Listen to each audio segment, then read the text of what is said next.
Today we're going to talk about the single most important thing on your electric guitar that you don't care about. It's not your cable, it's not your pickups, it's not even your strings, because without it your guitar would make absolutely no sound. Today we're talking about pure tone output jacks.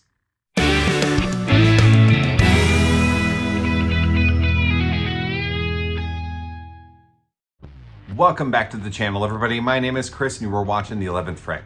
Today I'm going to be doing my filming a little differently because I wanted to get up close and personal and kind of do it a little easier than setting up all my camera equipment today. And that is to film with my iPhone with my AirPods in and talk to you guys about something that I think we don't pay enough attention to, but that is vital to our guitar's function, because without it, it won't work. And that is output jacks. Today we're talking about pure tone, but we're also going to cover some of the other varieties on the market as well. So first and foremost, as you probably gathered, your output jacks will cut in and out if they are cheap. You might not realize you have a cheap output jack in your guitar. You might have a nice import style budget instrument, but inside of it usually is cheaper electronics. And with cheaper electronics comes shoddy quality. And over time, things can wear out. So first, let's tackle the worst of the worst. The most common output jack that you can probably find out there that will fail eventually. And that is this cheap, basic import output jack here. Now here's the thing about the import jack, is if you're looking at it, I'm just trying to make sure this thing focuses. We have one tip terminal here and we have our sleeve terminal here. Now this is what we call the skeleton or open back output jack. It's the most common thing we'll find. It's just 2 points of connection.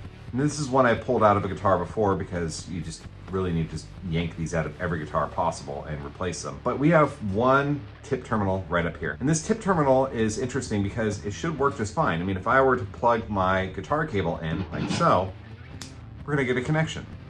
No wiggle, no play.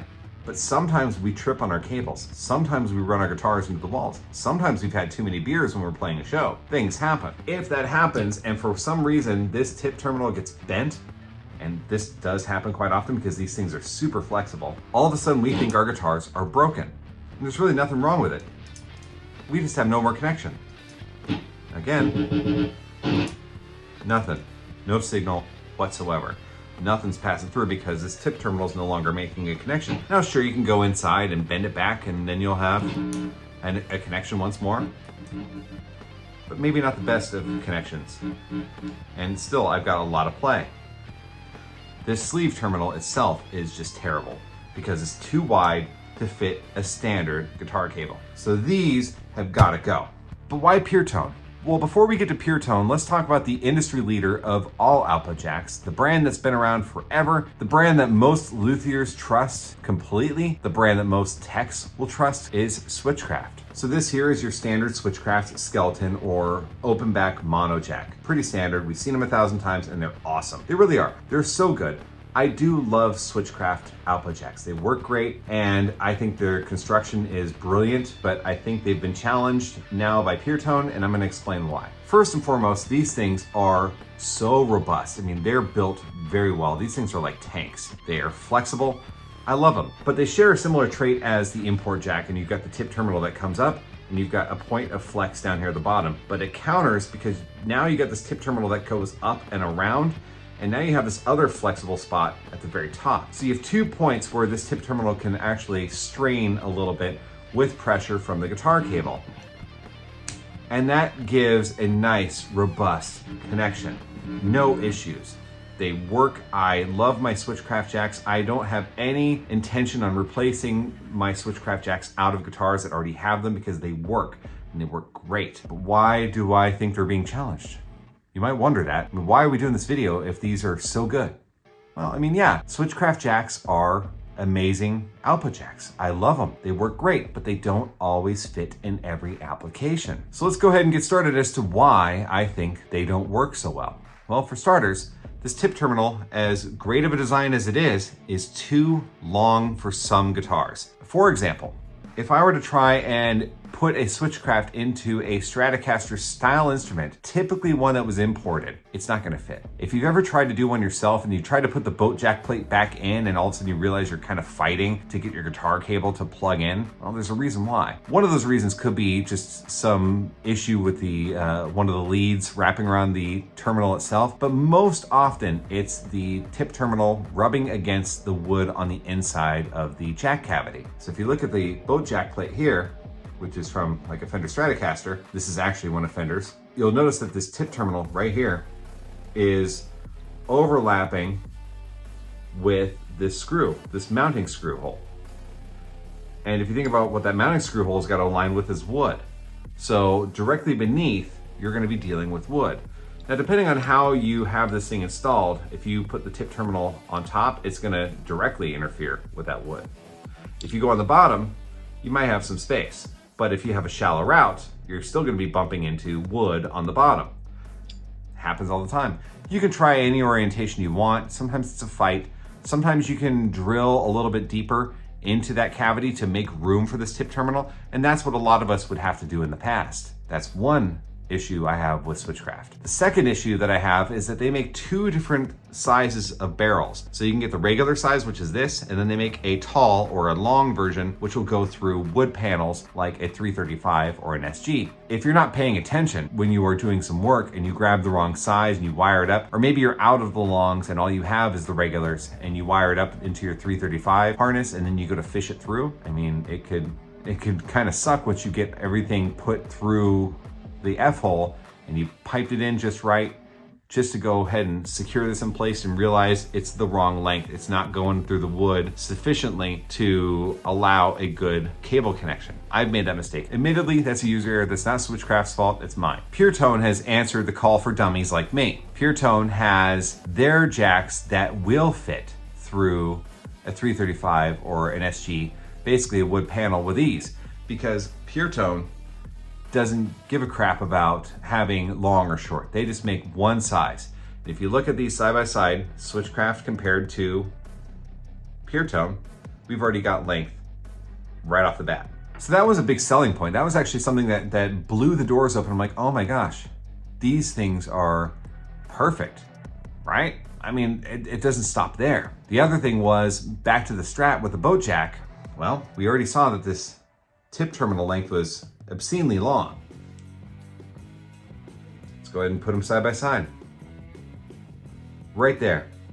You can already see that it is like 3/4 of the length of the Switchcraft, making this fit easily into a Fender Stratocaster cavity, no issue.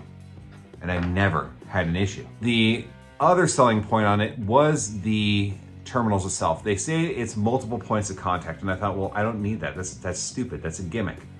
But now I get it, because when you're dealing with short terminals that can bend, well, it's nice to have some counter tension pressing on the opposite way to make sure that these cables stay in place. When you have 4 prongs coming up, serving as terminals, pressing against each other essentially, you're never gonna go wrong. It's gonna be very difficult to break this. If I wanted to break it, I'm sure I could sit here and pull each prong individually, but why would I wanna do that? Am I really gonna have to do that on the field? Am I gonna open my guitar on stage and start bending these prongs? No, I'm not gonna do that. The cable is not gonna do any damage to these whatsoever, because the counter tension will make sure that the cable's in place, held firm, and you shouldn't have an issue. So the counter tension, the sleeve length, and the terminal length for that matter, those are the 3 things that had me wake up and realize that Pure Tone jacks were the way to go. Now, this video is not sponsored by Pure Tone. I was not asked to do this review. This is something I've been thinking about doing for a long time, but I understand it's boring. It's boring, it really is, because who cares about output jacks, really? I mean, the only time you care about output jacks is when your guitar starts cutting in and out, then you realize, oh man, I need to order a Switchcraft. They are the go-to. It's like when we say Kleenex or Jacuzzi, we associate brand names with a category. Switchcraft is almost that way with output jacks, and PureTone, on the other hand, should be taking the lead. I don't see why not. They may be perceived to be a little more expensive than Switchcraft, and understandably so. They are a smaller company, so they're not cranking out as many products as Switchcraft is, but they're about the same price as the long Switchcraft output jack, the one that'll fit in a 335 and an SG. The other nice thing as well is that if you're dealing with keeping parts on hand in your repair shop, you might also have to keep every color of jack on hand and also every length. So Switchcraft alone, that's 8 different kinds of output jacks. Versus PureTone, you're only gonna need to deal with 4, just one of every color. All you gotta do is look in your parts bin and say, do I have a gold one? Yes, I do. Do I have a chrome one? There they are. Black? Yep. No more, oh, do I have the right length? No, I don't have the right length. Can we make that one work?